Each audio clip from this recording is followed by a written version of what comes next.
বাড়ি তৈরিতে ইটের বদলে প্লাস্টিকের বোতল ব্যবহার করে আলোচনায় এসেছেন লালমনিরহাটের এক দম্পতি। ইন্টারনেট থেকে নির্মাণের কৌশল রপ্ত করে তারা বাড়ির কাজ শুরু করেন। বোতলের এই বাড়ি স্থানীয়দের মাঝে সাড়া ফেললেও প্রকৌশলীরা বলছেন বিশদ গবেষণার পরেই এর গ্রহণযোগ্যতার ব্যাপারে নিশ্চিত হওয়া যাবে।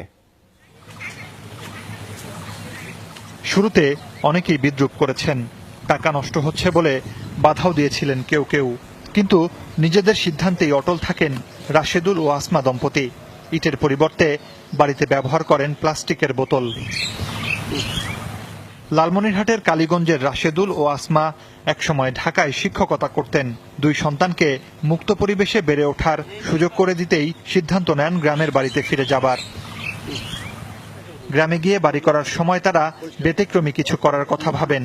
ইন্টারনেটে জানতে পারেন বোতল দিয়ে বাড়ি তৈরির বিষয়টি। এই বাড়িটা কম খরচেই তৈরি করা যায়, যে ইটের বিল্ডিং হচ্ছে প্রায় 40% কম খরচে তৈরি করা যাবে। 9 মাত্রার ভূমিকম্পেও নাকি এটা নষ্ট হবে না, জাপানিদের এটা কালেকশন। সবচেয়ে বড়, এটা 100 বছর গেলেও পচবে না, যেহেতু প্লাস্টিক পচে না। তো এই আপনার ইটা তো পচনশীল।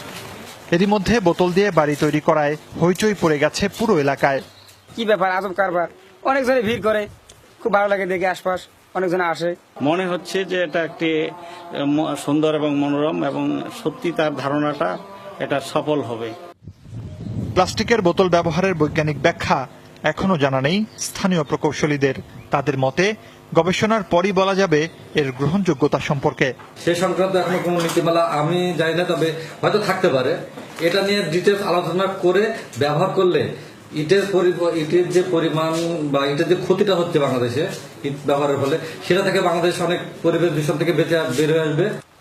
রাশেদুল ও আসমা তাদের বাড়ির ভিত্তিতে 1 লিটার ও দেয়ালে ব্যবহার করেছেন হাফ লিটারের পরিত্যক্ত বোতল। মুর্শিদুজ্জামান হিমু, যমুনা নিউজ।